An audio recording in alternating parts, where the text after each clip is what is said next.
Hello दोस्तों, कैसे हैं आप सब। दोस्तों, मेरा नाम नासिर है और मैं स्वागत करता हूं आप सबका अपने एनजीए ऑफिशियल यूट्यूब चैनल में। दोस्तों, आज की इस वीडियो में मैं आप लोगों को बताने वाला हूं कि आप लोग श्रमिक कार्ड कैसे बना सकते हो, वो भी घर बैठे, जिसके लिए दोस्तों आप लोगों को इसका कोई भी चार्ज पे नहीं करना होगा। तो आज की इस वीडियो में मैं आप लोगों को step by step full process बताने वाला हूँ, तो बने रहें वीडियो के साथ। दोस्तों, ई श्रमिक कार्ड को अप्लाई करने के लिए आप लोगों को सबसे पहले अपने पीसी के किसी भी वेब ब्राउजर में आ जाना है। पीसी के किसी भी वेब ब्राउजर में आने के बाद दोस्तों आप लोगों को सर्च बार में टाइप करना होगा श्रमिक कार्ड। आप लोग इसको सर्च करोगे तो आप लोगों के सामने कुछ वेबसाइट ओपन होकर आएंगी। तो आप लोगों के सामने जो ये फर्स्ट वाली वेबसाइट दी हुई है ई श्रम, आप लोग इस वाली वेबसाइट पर क्लिक करोगे। उसके बाद दोस्तों आप लोगों के सामने कुछ इस प्रकार का इंटरफेस आएगा। अब यहाँ पर आप लोगों के सामने कुछ ऑप्शन दिए हुए हैं। तो आप लोगों के सामने पहला ऑप्शन दिया हुआ है रजिस्टर ऑन ई श्रम। उसके बाद दोस्तों आप लोगों के सामने दूसरा ऑप्शन दिया हुआ है ऑलरेडी रजिस्टर्ड। अगर आप लोगों का पहले ही श्रमिक कार्ड बना हुआ है तो दोस्तों आप लोग अगर उसमें कुछ अपडेट करना चाहते हो तो आप लोग सेकंड वाले ऑप्शन पर क्लिक करके अपडेट वाले ऑप्शन पर क्लिक करके दोस्तों आप लोग उसमें करेक्शन कर सकते हो। एनीवे, अगर आप लोग फर्स्ट टाइम ही अपना ई श्रमिक कार्ड अप्लाई कर रहे हो तो आप लोग रजिस्टर ऑन ई श्रम वाले ऑप्शन पर क्लिक करोगे। उसके बाद दोस्तों आप लोगों के सामने कुछ इस प्रकार का इंटरफेस आएगा। अब यहाँ पर आप लोगों के सामने लिखा हुआ है एंटर मोबाइल नंबर, आधार लिंक मोबाइल नंबर, यानी कि दोस्तों जो आप लोगों के आधार कार्ड के साथ मोबाइल नंबर लिंक है उस मोबाइल नंबर को आप लोग यहाँ पर फिल करोगे। मोबाइल नंबर को फिल करने के बाद दोस्तों आप लोगों के सामने जो एक कैप्चर कोड दिया हुआ है, आप लोग सेम इस कैप्चर कोड को इस वाली कॉलम में फिल करोगे। तो दोस्तों मैं यहाँ पर अपनी डिटेल को फिल कर लेता हूँ। मोबाइल नंबर और कैप्चर कोड को फिल करने के बाद दोस्तों आप लोगों के सामने नीचे कुछ ऑप्शन दिए हुए हैं। अब आप लोगों को इसमें से यस और नो को सिलेक्ट करना होगा। इसमें दोस्तों जैसा कि मैं नो वाले ऑप्शन पर टिक करूंगा फर्स्ट में,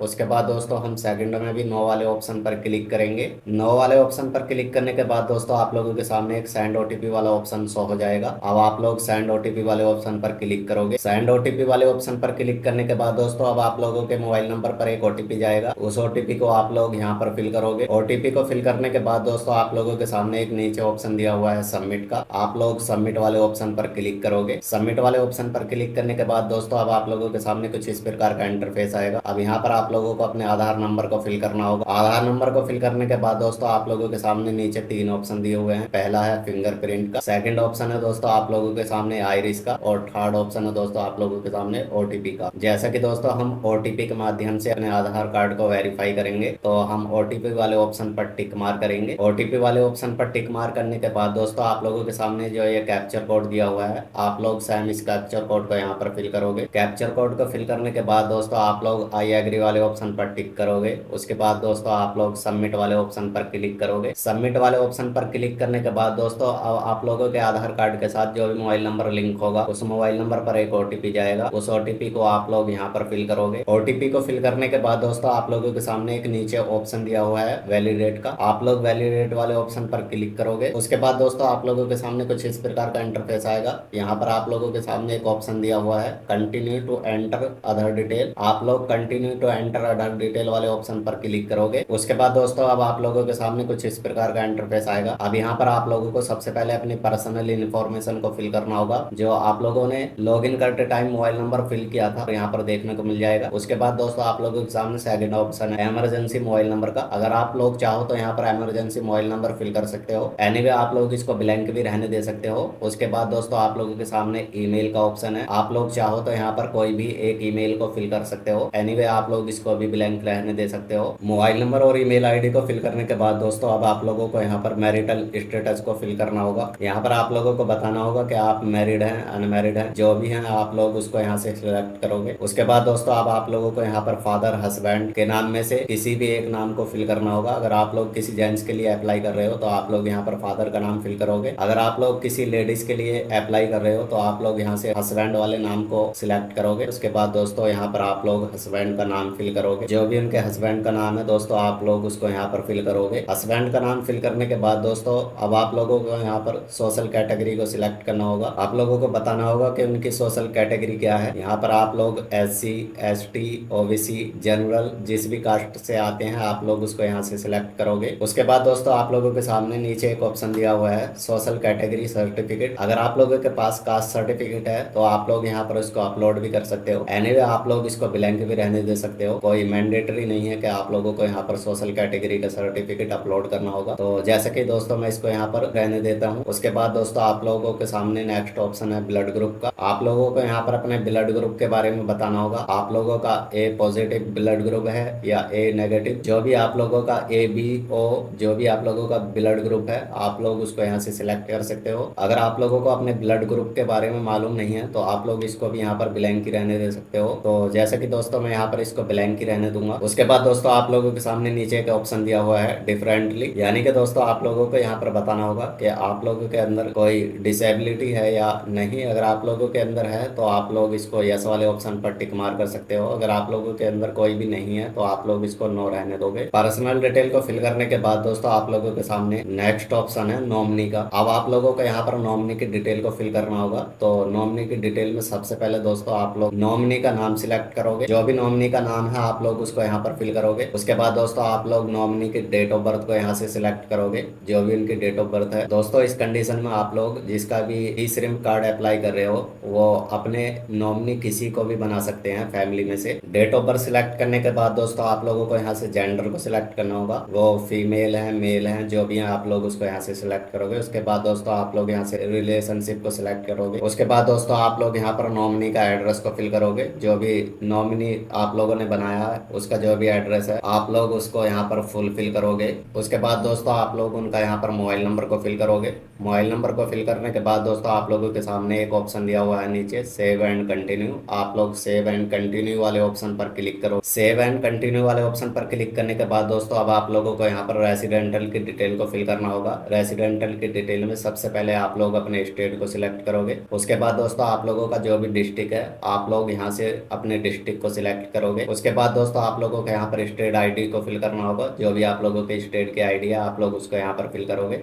अगर आप लोगों को मालूम है तो आप लोग यहाँ पर फिल कर सकते हो। एनीवे आप लोग इसको ब्लैंक भी रहने दे सकते हो। तो जैसे कि दोस्तों हम लोगों को अपने स्टेट की आईडी मालूम है तो हम लोग यहाँ पर अपने स्टेट के आईडी को फिल करेंगे। उसके बाद दोस्तों हम इसको स्क्रॉल डाउन करेंगे। स्क्रॉल डाउन करने के बाद दोस्तों अब आप लोगों को यहाँ पर करंट एड्रेस की डिटेल को फिल करना होगा। सबसे पहले आप लोगों को बताना होगा कि आप लोग अर्बन क्षेत्र से आते हैं या रूरल क्षेत्र से। जिस क्षेत्र से भी आप लोग आते हैं आप लोग उस क्षेत्र के आगे टिक मार करोगे। उसके बाद दोस्तों अब आप लोगों को यहाँ पर एड्रेस लाइन 1 में अपने गाँव का नाम फिल करना होगा। जो भी आप लोगों के गांव का नाम है आप लोग उसको यहाँ पर फिल करोगे। उसके बाद दोस्तों आप लोग एड्रेस लाइन 2 में अपने ग्राम पंचायत का नाम फिल कर सकते हो या फिर आप लोग अपनी पोस्ट ऑफिस का नाम यहाँ पर फिल कर सकते हो। उसके बाद दोस्तों आप लोग यहाँ से स्टेट को सिलेक्ट करोगे। जो भी आप लोगों का स्टेट है आप लोग उसको यहाँ से सिलेक्ट करोगे। उसके बाद दोस्तों आप लोग अपनी डिस्ट्रिक्ट को यहाँ से सिलेक्ट करोगे, जो भी आप लोगों की डिस्ट्रिक्ट है। उसके बाद दोस्तों आप लोग यहाँ से सब डिस्ट्रिक्ट यानी कि अपनी तहसील को सिलेक्ट करोगे। उसके बाद दोस्तों आप लोग यहाँ से अपने विलेज का नाम सिलेक्ट करोगे। जो भी आप लोगों के गांव का नाम है आप लोग उसको यहाँ से सिलेक्ट करोगे। गांव का नाम सिलेक्ट करने के बाद दोस्तों अब आप लोग यहाँ पर अपने एरिया का पिन कोड फिल करोगे। जो भी आप लोगों के एरिया का पिन कोड है। करंट एड्रेस की डिटेल को फिल करने के बाद दोस्तों अब हम लोग इसको स्क्रॉल डाउन करेंगे। स्क्रॉल डाउन करने के बाद दोस्तों आप लोगों के सामने ऊपर एक ऑप्शन दिया हुआ है स्टेइंग एंड करंट लोकेशन, यानी कि दोस्तों आप लोगों ने जो ऊपर करंट डिटेल को फिल किया है तो यहाँ पर आप लोगों को बताना होगा कि आप लोग उस एड्रेस पर कितने दिनों से यहाँ पर रह रहे हो। यहाँ से आप लोग जिस भी ईयर से इस करंट एड्रेस पर रह रहे हो आप लोग उसके अकॉर्डिंग यहाँ से सिलेक्ट करोगे, 5 से 10 साल या 10 से 20 साल। उसके बाद दोस्तों आप लोग यहाँ पर परमानेंट एड्रेस की डिटेल को फिल करोगे। तो परमानेंट एड्रेस की डिटेल में भी दोस्तों आप लोगों के सामने ऊपर 2 ऑप्शन दिए हुए हैं। पहला ऑप्शन आप लोगों के सामने अर्बन का और दूसरा आप लोगों के सामने है रूरल का। यानी कि दोस्तों अर्बन अगर आप लोग शहरी क्षेत्र से हो तो आप लोग अर्बन वाले ऑप्शन पर टिक मार करोगे। अगर आप लोग ग्रामीण क्षेत्र से हो तो आप लोग रूरल वाले ऑप्शन पर टिक मार करोगे। तो जैसे कि दोस्तों हम ग्रामीण क्षेत्र से हैं तो हम रूरल वाले ऑप्शन पर टिक मार करेंगे। उसके बाद फिर से दोस्तों आप लोगों को यहाँ पर एड्रेस लाइन 1 में अपने एड्रेस की डिटेल को फिल करना होगा।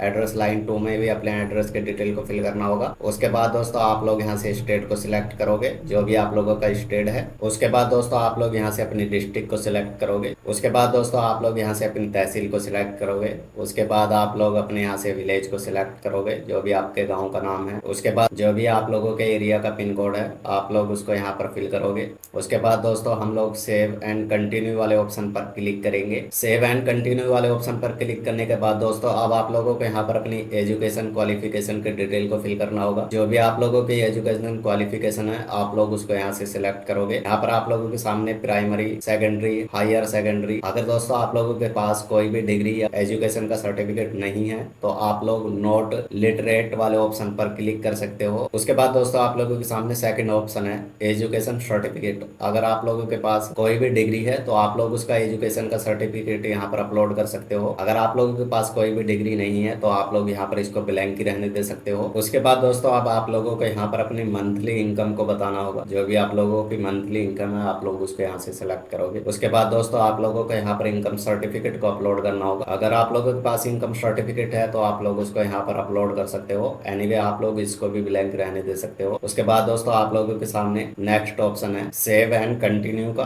तो आप लोग सेव एंड कंटिन्यू वाले ऑप्शन पर क्लिक करोगे। उसके बाद दोस्तों अब आप लोगों के सामने कुछ इस प्रकार का इंटरफेस आएगा। तो अब यहाँ पर आप लोगों को अपनी ऑक्यूपेशन एंड स्किल डिटेल को फिल करना होगा। तो आप लोगों के सामने सबसे ऊपर एक ऑप्शन दिया हुआ है are you working with any platform. तो आप लोगों को यहाँ पर बताना होगा कि अगर आप लोग जैसे कि मोबाइल ऐप, ओला, जोमेटो, एक्ट वगैरह का किसी भी चीज के सर्विस प्रोवाइडर हो तो आप लोग यस वाले ऑप्शन पर क्लिक कर सकते हो। अगर आप लोग इन चीजों के प्रोवाइडर नहीं हो तो आप लोग नो वाले ऑप्शन पर टिक रहने दोगे। तो जैसे कि दोस्तों मैं इसमें नो वाले ऑप्शन पर टिक रहने दूंगा। उसके बाद दोस्तों अब आप लोगों को यहाँ पर प्राइमरी ऑक्यूपेशन की डिटेल को फिल करना होगा। तो यहाँ पर आप लोगों के सामने एक कॉलम दी हुई है, आप लोग यहाँ से अपनी ऑक्यूपेशन डिटेल को फिल करोगे। तो जैसे कि दोस्तों अगर आप लोग टेलर हो तो आप लोग शुरू के 3 वर्ड को टाइप करोगे TAI। तो आप लोगों के सामने टेलर की ऑक्यूपेशन की डिटेल खुलकर आ जाएगी। आप लोग जिस भी कैटेगरी के टेलर हो आप लोग उस कैटेगरी को यहाँ से सिलेक्ट करोगे, या फिर आप लोग किसी और चीज के वर्कर हो तो आप लोग अपने अकॉर्डिंग यहाँ से अपने वर्क को सिलेक्ट करोगे। उसके बाद दोस्तों आप लोगों के सामने नेक्स्ट ऑप्शन है वर्किंग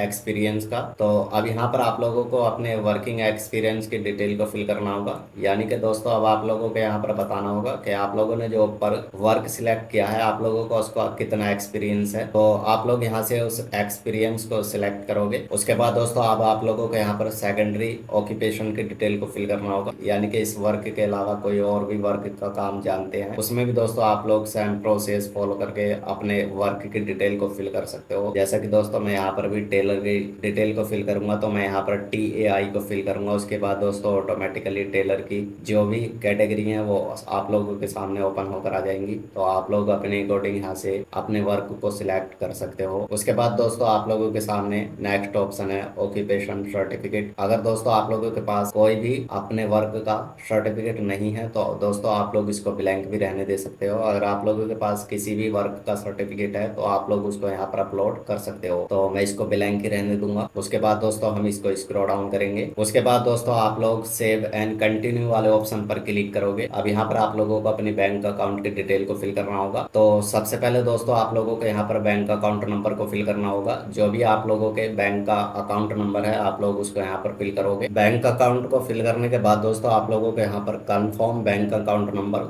यानी कि आप लोग यहाँ पर दोबारा से वही बैंक अकाउंट नंबर को फिल करोगे। उसके बाद दोस्तों आप लोगों के सामने नीचे ऑप्शन है अकाउंट होल्डर नेम। आप लोगों को यहाँ पर जिसका भी आप लोगों ने यहाँ पर अकाउंट नंबर फिल किया है अब आप लोग उस अकाउंट होल्डर का नाम यहाँ पर फिल करोगे। उसके बाद दोस्तों आप लोगों के सामने नेक्स्ट ऑप्शन है लुकअप फॉर IFSC कोड। यहाँ पर दोस्तों आप लोगों को इस बैंक अकाउंट का IFSC कोड को फिल करना होगा। जो भी आप लोगों के बैंक अकाउंट का IFSC कोड है आप लोग उसको यहाँ पर फिल करोगे। IFSC कोड को फिल करने के बाद दोस्तों आप लोग सर्च वाले ऑप्शन पर क्लिक करोगे तो आप लोगों का बैंक का नाम यहाँ पर ऑटोमेटिकली फिल हो जाएगा। उसके बाद ब्रांच का नाम भी यहाँ पर आप लोगों के सामने ऑटोमेटिकली फिल हो जाएगा। उसके बाद दोस्तों आप लोग सेव एंड कंटिन्यू वाले ऑप्शन पर क्लिक करोगे। सेव एंड कंटिन्यू वाले ऑप्शन पर क्लिक करने के बाद दोस्तों अब आप लोगों के सामने यहाँ पर आप लोगों का फॉर्म प्रीव्यू ओपन होकर आ जाएगा। यानी कि दोस्तों जो आप लोगों का सेल्फ डिक्लेरेशन फॉर्म है वो यहाँ पर आप लोगों को प्रीव्यू होकर मिल जाएगा। अब यहाँ पर दोस्तों आप लोग अपनी डिटेल को वेरीफाई करोगे। यानी कि दोस्तों जो अभी आप लोगों ने इन्फॉर्मेशन यहाँ पर फिल की है वो सही फिल की है या बाय मिस्टेक कुछ गलत फिल हो गया है तो आप लोग एक बार सही से अपनी डिटेल को वेरीफाई करोगे। डिटेल को वेरीफाई करने के बाद दोस्तों आप लोगों के सामने जो ये चेक बॉक्स वाला ऑप्शन दिया हुआ है आप लोग इस पर टिक मार करोगे। उसके बाद दोस्तों आप लोगों के सामने नीचे 3 ऑप्शन दिए हुए हैं लॉग आउट, एडिट और सबमिट। अगर दोस्तों आप लोगों ने फॉर्म को फिल करते टाइम बाय मिस्टेक कोई गलत डिटेल फिल कर दी है तो आप लोगों के सामने एक नीचे ऑप्शन दिया हुआ है एडिट का। आप लोग एडिट वाले ऑप्शन पर क्लिक करके अपनी डिटेल को सही कर सकते हो। अगर आप लोगों ने सारी डिटेल सही फिल की हैं तो आप लोग सेव एंड कंटिन्यू वाले ऑप्शन पर क्लिक करोगे। सेव एंड कंटिन्यू वाले ऑप्शन पर क्लिक करने के बाद दोस्तों जैसा कि आप लोग देख पा रहे हैं जो हमारा श्रमिक कार्ड था वो सक्सेसफुली जनरेट हो गया है। तो